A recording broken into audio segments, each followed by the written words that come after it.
Bulletin में स्वागत है आपका और मैं हूं आपके साथ जागृति खंतवाल। बुलेटिन की शुरुआत करेंगे बड़ी खबर के साथ।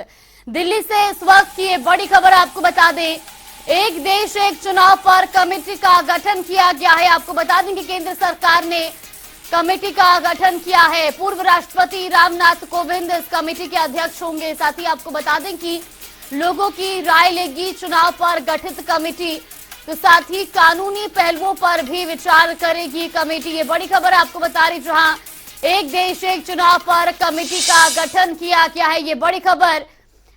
तो वहीं आपको बता दें कि इस कमेटी के अध्यक्ष पूर्व राष्ट्रपति रामनाथ कोविंद होंगे और ऐसे में ये कमेटी लोगों की राय लेगी, साथ ही साथ कानूनी पहलुओं पर भी विचार करेगी गठित कमेटी। ये बड़ी खबर आपको बता रहे हैं। तो वहीं एक तरफ जहां एक देश एक चुनाव से सरकार को फायदा होगा, चुनावी खर्च को भी कम किया जा सकेगा और साथ ही देश में हर चुनावी मोड़ को भी खत्म किया जाएगा। लोग भी अपनी सरकार एक साथ चुन पाएंगे।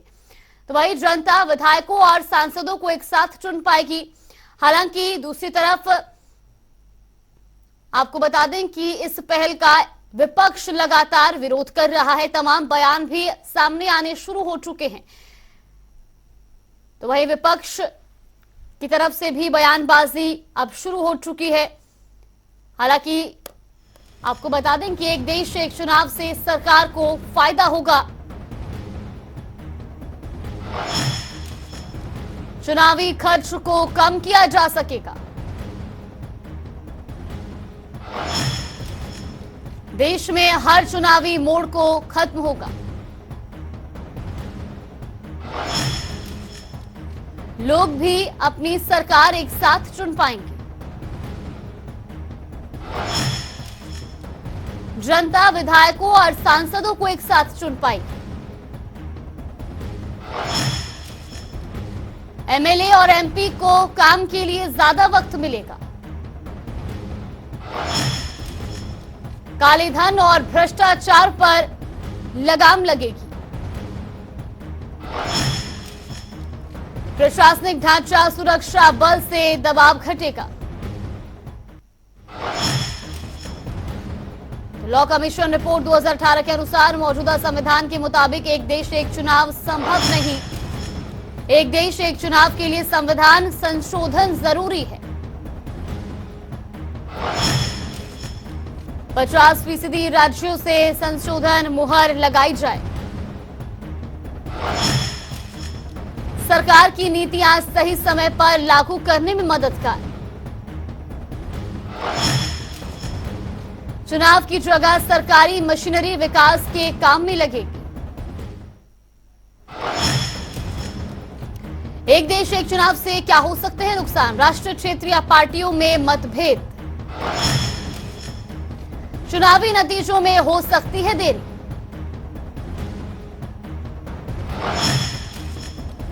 छोटे दलों को नुकसान होने की संभावना,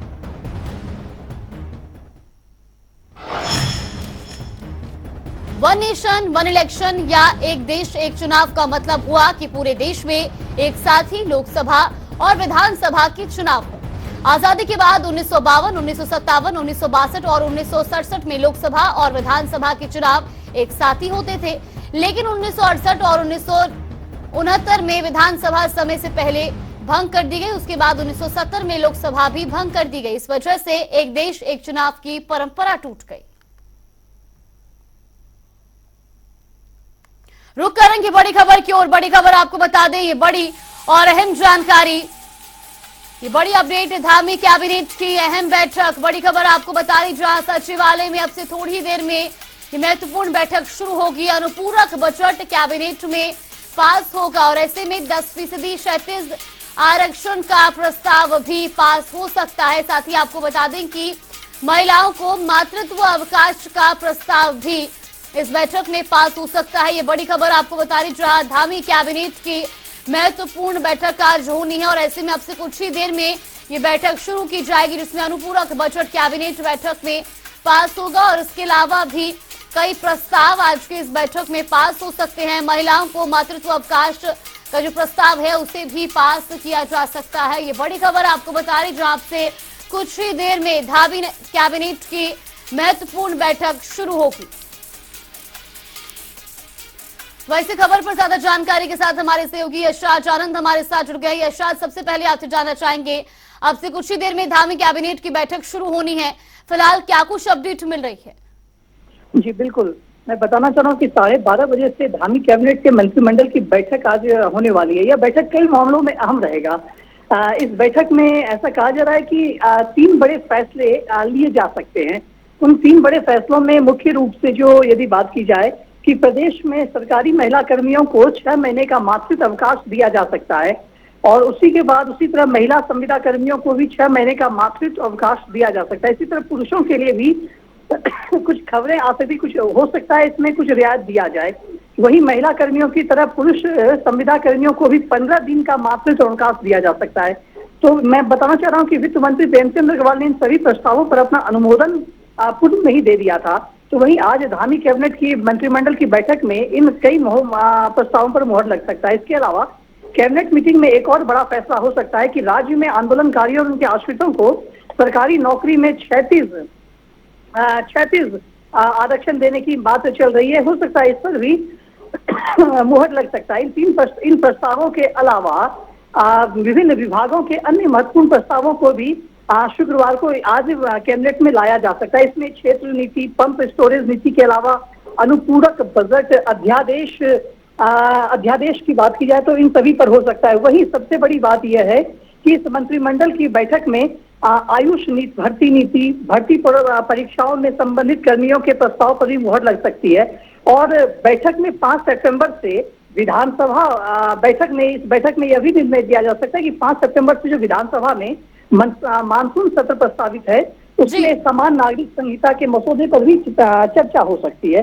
तो इस प्रकार से यह बैठक अपने आप में कई महत्वपूर्ण फैसलों और प्रस्तावों को लेकर पारित हो सकता है। जी बिल्कुल यशराज, ये भी जानना चाहेंगे, देखिए कई ऐसे प्रस्ताव है जिन पर आज चर्चा होनी है और ऐसे में इन प्रस्तावों पर मुहर भी लग सकती है। ये भी जानना चाहेंगे कि इस बैठक में कौन कौन आज मौजूद रहेगा? जी बिल्कुल, मैं बताना चाह रहा हूँ मंत्रिमंडल की इस बैठक में मंत्री प्रेमचंद अग्रवाल रहेंगे, धन सिंह रावत के रहने की संभावना है। वहीं ये और कई मंत्री ऐसे मौजूद हो सकते हैं जैसे सुबोध उनियाल मौजूद हो सकते हैं। इस प्रकार से भी कहना मुश्किल हो, लेकिन मंत्रिमंडल इस बैठक में जरूर 8 मंत्री जरूर रहने की संभावना बताई जा रही है। जी बिल्कुल यशराज, बहुत बहुत धन्यवाद आपका हमारे साथ जुड़ने के लिए और तमाम जानकारी हम तक पहुंचाने के लिए। बड़ी खबर आपको बता रही, जहां धामी कैबिनेट की महत्वपूर्ण बैठक अब से कुछ ही देर में शुरू होगी। वही खबरों में आगे बढ़ेंगे, जहां खटीमा गोलीकांड के शहीदों की 29वीं बरसी पर आज श्रद्धांजलि कार्यक्रम का आयोजन किया गया, जिसमें मुख्यमंत्री पुष्कर सिंह धामी ने शिरकत की। इस दौरान सीएम धामी ने शहीदों को 29वीं बरसी पर श्रद्धांजलि भी दी। ये तस्वीरें भी आपको दिखा रहे हैं देहरादून से।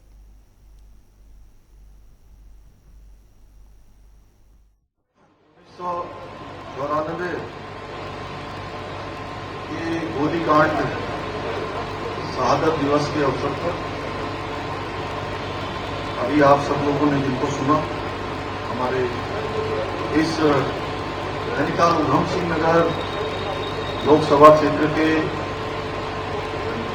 लोकप्रिय सांसद और भारत सरकार के रक्षा एवं पर्यटन मंत्री आदरणीय अजय भट्ट जी, हमारे सभी शहीदों के परिजन, यहाँ पर आए हुए हमारे प्रमुख, हमारे जिलाध्यक्ष भारतीय जनता पार्टी श्री कमल जी, श्री पूर्व विधायक प्रेम सिंह राणा जी, हमारे उत्तराखंड सहकारी बैंक के अध्यक्ष आदरणीय दान सिंह रावत जी, श्री कमलेंद्र सिंहवाल जी मंडी चेयरमैन, और सायरा बानो जी हमारे उपाध्यक्ष, जिनका बहुत ही जिन्होंने धैर्य और साहस से अपनी एक प्रसिद्धि बनाई है पूरे देश के अंदर, श्री रामू जोशी जी, श्री भैरव दत्त पांडे जी, श्री नंदन जी, पाठक जी हमारे, और रावत जी आंदोलनकारी, और हमारी पूज्य माता जी ब्रह्मजीत की मम्मी मोहनी जी, प्रिया जी, भगवान जोशी जी, हमारे हरीशचंद जोशी जी, भाटिया जी समेत सभी यहाँ पर आए हुए सभी हमारे इस क्षेत्र के सभी वयोवृद्ध सभी उपस्थित माताएं, बहनें, सभी मेरे नौजवान साथियों, आज मैं सबसे पहले तो हमारे शहीदों के सभी परिजन, आज की शहादत दिवस पर मैं सभी को अपनी श्रद्धांजलि व्यक्त करता हूं, जिन्होंने हम सब लोगों के लिए एक राज्य का सपना देखा, एक लंबी लड़ाई उन्होंने लड़ी और हंसते हंसते उत्तराखंड के मुख्यमंत्री पुष्कर सिंह धामी ने एक बार फिर से ऐसा बयान दिया है कि आने वाले दिनों में राज्य की राजनीति गर्मा सकती है। दरअसल खटीमा में सीएम पुष्कर सिंह धामी ने यूसीसी पर बोलते हुए कहा कि यूसीसी के बारे में हमारा संकल्प है कि हम इसे जल्द लाएंगे। सीएम ने कहा कि ये हमारे चुनावी मैनिफेस्टो में भी था, तो हमें जिस काम के लिए जनता ने चुना है, हम अपने वादों को पूरा करेंगे और हम जल्द ही प्रदेश में समान नागरिक बिल को ले आएंगे। आपको बता दें कि पिछले दिनों सीएम ने कहा था कि देवभूमि उत्तराखंड में समान नागरिक संहिता कानून जल्द लागू किया जाएगा।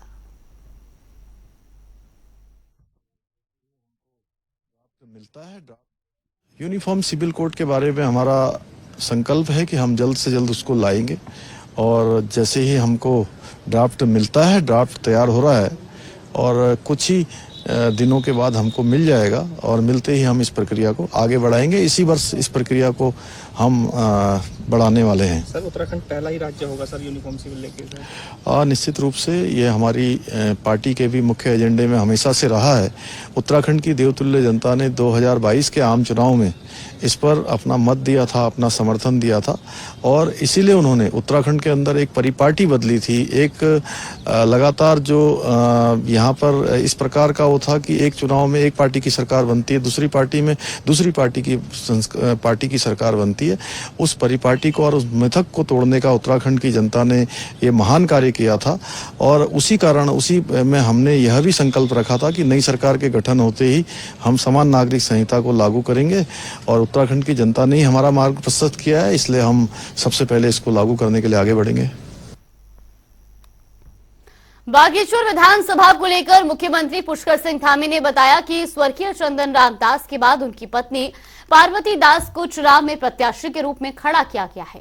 विधायक चंदन राम दास जी ने बागेश्वर विधानसभा में विकास के अनेकों काम किए हैं और इस विकास यात्रा को आगे बढ़ाने के लिए बागेश्वर की जनता बीजेपी की उम्मीदवार श्रीमती पार्वती दास जी को भारी मतों से विजयी बनाने जा रही है। आज माँ बाराही के स्थान से, चूंकि माँ बाराही हमारी माता है, हमारी जननी है, हमारे ऊपर कृपा है, उनकी कृपा धात्री है और ये माँ बाराही का स्थान और बागनाथ जी की भूमि पर ये चुनाव हो रहा है और चुनाव भी हमको चूंकि ऐसे अचानक इस प्रकार से स्थितियां पैदा हुई, हमारे स्वर्गीय चंदन रामदास जी जिन्होंने उस क्षेत्र के अनेक विकास योजनाओं को आगे बढ़ाया था, उनके निधन के बाद इस चुनाव में हमको जाना पड़ा। असमय ही इस प्रकार की स्थितियों का सामना करना पड़ा है। उपचुनाव हो रहा है और इस चुनाव में पहली बार मातृशक्ति के रूप में उनकी धर्मपत्नी पार्वती दास जी को इस मैदान में हैं, वो लोगों से अपने मत और समर्थन के लिए, उनके कामों को आगे बढ़ाने के लिए पार्टी ने भी उनको वहां मैदान में उतारा है। उत्तराखंड में 5 से 8 सितंबर तक मॉनसून सत्र का आयोजन किया जा रहा है, जिसको लेकर एक महत्वपूर्ण बैठक का आयोजन किया गया, जिसमें विधानसभा स्पीकर ऋतु खंडूरी ने अधिकारियों को अहम निर्देश दिए और कहा कि हर विधानसभा सत्र से पहले सुरक्षा को लेकर एक बैठक का आयोजन किया जाता है। इस दौरान सभी विभागों के अधिकारियों को बैठक में बुलाया गया और इसके साथ ही जनता को कोई तकलीफ न हो, इस पर भी विशेष निर्देश दिए गए।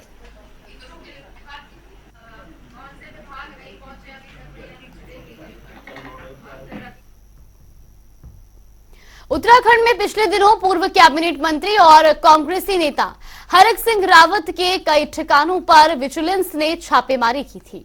हरक सिंह रावत के ठिकानों पर विजिलेंस की छापेमारी के बाद उत्तराखंड में राजनीति गर्मा गई है। विजिलेंस की रेड को लेकर कांग्रेस लगातार भारतीय जनता पार्टी पर हमलावर है, तो वहीं अब छापेमारी को लेकर हरीश रावत हरक सिंह के पक्ष में उतरे हैं। हरीश रावत ने कहा कि भाजपा प्रतिशोध की भावना से कार्य कर रही है।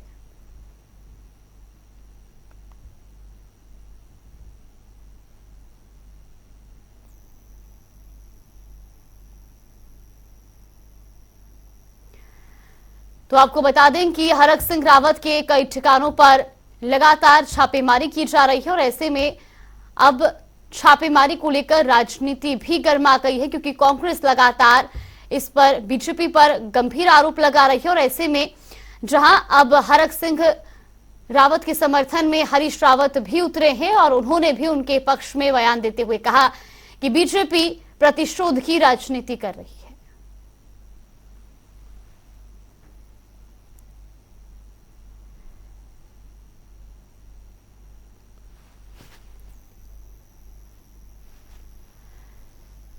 तो आपको बता दें कि हरक सिंह रावत पर कई गंभीर आरोप भी हैं और ऐसे में लगातार उनके कई ठिकानों पर छापेमारी का दौर भी जारी है।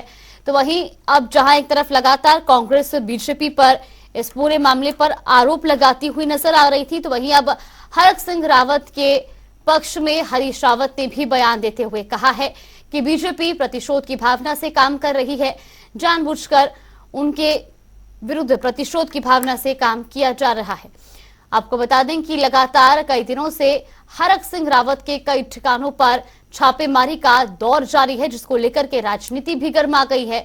और ऐसे में अब चुनाव को देखते हुए भी कहीं ना कहीं इस तरीके की कार्रवाई को लिया जा रहा है कि प्रतिशोध की भावना से ये काम किया जा रहा है।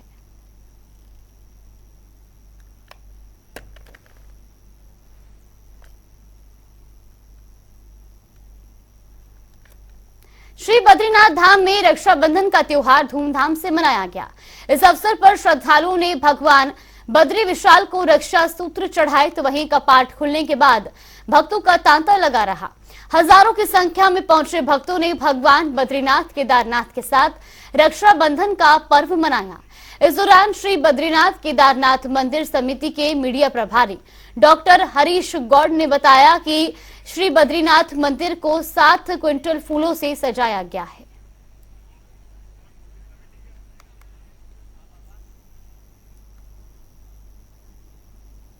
उत्तराखंड सरकार के सभी कर्मचारियों के वेतन निर्धारण की जांच होगी। इस पर वित्त विभाग ने सख्त रुख अख्तियार करते हुए सभी विभागों के अधिकारियों को 3 महीने के भीतर वेतन निर्धारण की जांच के निर्देश दिए हैं। इसके साथ ही जिन कर्मचारियों को नियमों के विपरीत अधिक वेतन भत्तों का भुगतान हुआ है, उनसे धनराशि की वसूली भी की जाएगी।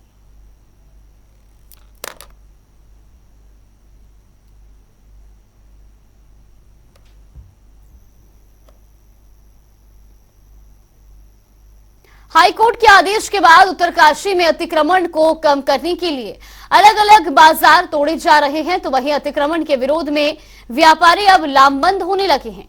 उनका कहना है कि प्रशासन उनका उत्पीड़न कर रहा है और उनको अपनी आजीविका चलाने में भी संकट खड़ा हो गया है। आपको बता दें कि अतिक्रमण की आड़ में व्यापारिक प्रतिष्ठान तोड़े जाने पर व्यापारियों ने पूरे बाजार को बंद रखने का ऐलान किया है।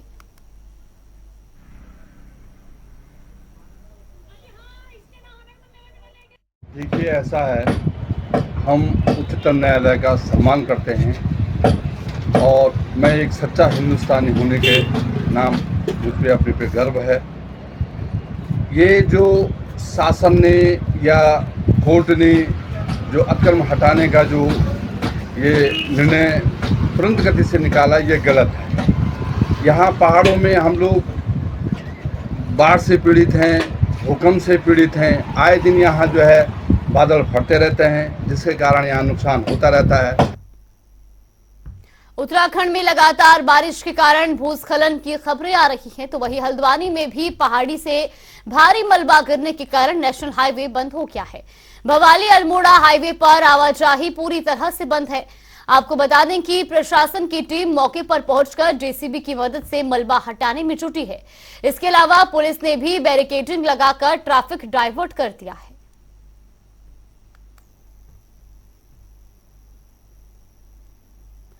हाल ही में मानसून में हुई बारिश से प्रदेश भर में भारी तबाही का मंजर देखने को मिला है, जिस पर देहरादून के बद्री केदार समिति के अध्यक्ष अजेंद्र अजय का कहना है कि मानसून की वजह से बीच बीच में यात्रा प्रभावित हुई है। अब धीरे धीरे मानसून सीजन खत्म हो रहा है और साथ ही उन्होंने बताया कि श्रद्धालुओं का चारधाम यात्रा में पहुंचना लगातार जारी है।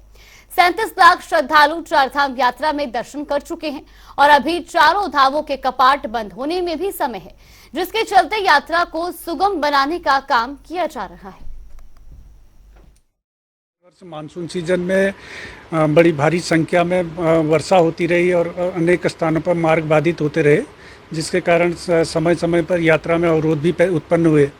लेकिन गत वर्षों की तुलना में देखें हम तो इस वर्ष मानसून सीजन में भी जो यात्री थे, श्रद्धालु थे, तीर्थयात्री थे, उनकी संख्या काफ़ी अधिक रही है और निरंतर यात्रा जारी है। और जैसा कि अब कुछ दिनों से मानसून कुछ का असर कुछ कम दिख रहा है, तो इस हिसाब से फिर अनुमान है कि आगामी कुछ दिनों में यात्रा अपने तीव्र रूप में होगी और बड़ी संख्या में श्रद्धालु तीर्थयात्री धामों की ओर आएंगे। अब तक आप देख सकते हैं कि 37 लाख के लगभग जो श्रद्धालु तीर्थयात्री हैं वो हमारे चारों धामों में पहुंच चुके हैं। अकेले बद्रीनाथ और केदारनाथ में 24 लाख के लगभग श्रद्धालु अब तक दर्शनों के लिए पहुंच चुके हैं।